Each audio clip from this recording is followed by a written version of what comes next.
Hi friends, welcome to Relax Recipes. இன்னைக்கு ஒரு healthy tasty recipe தான் பார்க்க போகிறோம்.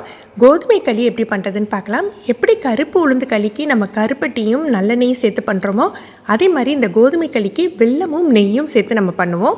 ஆல்ரெடி நான் ட்ரெடிஷ்னல் மெத்தட் உங்களுக்கு போட்டிருக்கேன். இது ரொம்பவே ஈஸியான மெத்தடாக இருக்கும். 1 கப் அளவுக்கு கோதுமை மாவு எடுத்திருக்கேன். அதுக்கு 1.5 கப் அளவுக்கு வெல்லம் எடுத்துக்கலாம். வெல்லத்தை தட்டி பவுடர் பண்ணிவிட்டு அளவு எடுத்து வச்சுக்கணும். நீங்கள் இனிப்பு குறைவாக சாப்பிட்றவங்களா இருந்தால் 1 கப் கோதுமை மாவுக்கு 1 கப் வெல்லம் கரெக்டாக இருக்கும். ஒரு 3 டேபிள் ஸ்பூன் நெய் சேர்த்துட்டு முதல்ல கோதுமை மாவை நல்ல வாசம் வர்ற வரைக்கும் வறுத்துக்க போகிறோம்.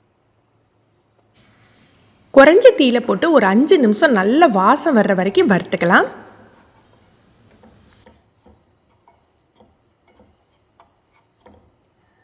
நம்ம தட்டி வச்சுருக்க வெல்லத்தில் 1 கப் அளவுக்கு தண்ணி சேர்த்து கரைச்சி வடிகட்டி எடுத்துக்கலாம். வெள்ளை பாகெல்லாம் எதுவுமே தேவையில்லை. வெல்லம் கரைஞ்சி வடிகட்டணும். அதுக்காக தான் நம்ம கொதிக்க வைக்கிறோம். நல்லா கரைஞ்சிட்டு நம்ம வடிகட்டி எடுத்துடலாம். 1 கப் கோதுமை மாவுக்கு 3 கப் அளவுக்கு தண்ணி கணக்கு. வெள்ளை தண்ணி எவ்வளவு இருக்குன்னு அளந்து எடுத்துட்டு அதோட நீங்கள் தண்ணி சேர்த்து வச்சுக்கோங்க. வெள்ளை தண்ணி சூடாக இருக்கக்கூடாது, ஆறித்தான் இருக்கணும். நம்ம அதனால் தண்ணி தாராளமாக கலந்துக்கலாம்.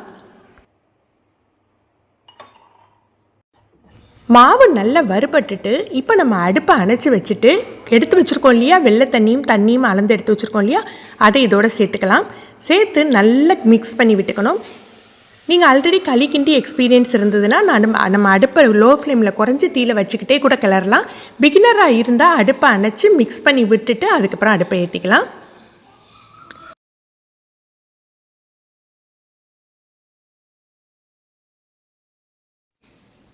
இப்போ அடுப்பை லோ ஃப்ளேமில் வச்சுட்டு நம்ம கிளற ஆரம்பிக்கலாம்.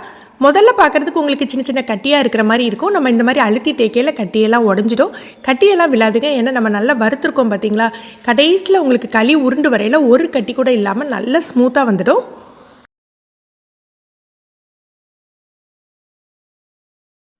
பாரம்பரிய முறையில் கோதுமை களி எப்படி பண்ணுறதுங்கிற வீடியோவும் ஆல்ரெடி நம்ம சேனலில் போட்டிருக்கோம். அதோட லிங்கை இந்த வீடியோ எண்டில் கொடுக்குறேன். தேவைப்படுறாங்க அதை எடுத்து பாருங்கள். இந்த அளவு கட்டியானாக்கில் நம்ம ஏலக்காய் தூள் சேர்த்துக்க போகிறோம்.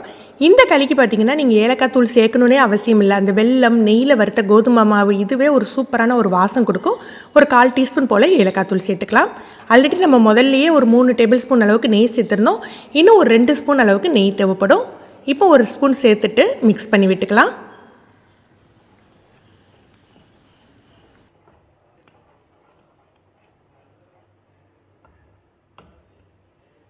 இப்போ நல்ல ஒரு கனமான கரண்டியோ மத்தோ எடுத்து இதை மசிச்சு விட்டுக்க போகிறோம். ஒரு சின்ன சின்ன கட்டி இருந்தால் கூட உடஞ்சிடும். ஒன்று போல் திரண்டு உருண்டு வரும்.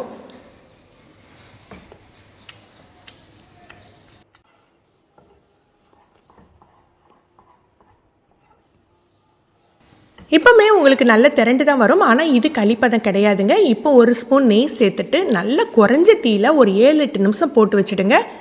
கிட்டத்தட்ட தம் போட்ட மாதிரி உங்கள் அடுப்பில் எந்த அளவுக்கு குறைஞ்ச தீ போட முடியுமோ அதில் போட்டுட்டு ஒரு 7-8 நிமிஷம் அப்படியே போட்டு வைக்கலாம். அப்போ தான் உங்களுக்கு களி மாதிரி திரண்டு வரும்.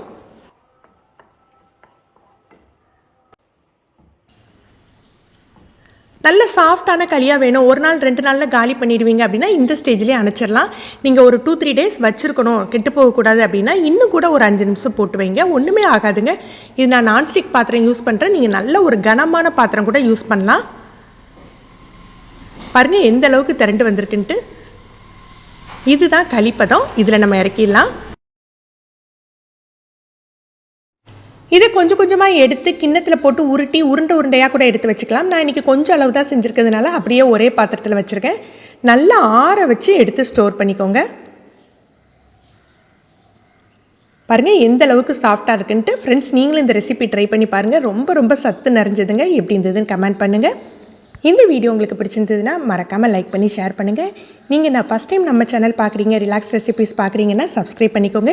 கீழே இருக்க பெல் பட்டனில் நீங்கள் ஆல்கிற ஆப்ஷன் செலக்ட் பண்ணி வச்சுக்கிட்டிங்கன்னா நம்ம சேனலில் வீடியோக்கள் போட்ட உடனே உங்களுக்கு நோட்டிஃபிகேஷன் கிடைக்கும். தேங்க்யூ.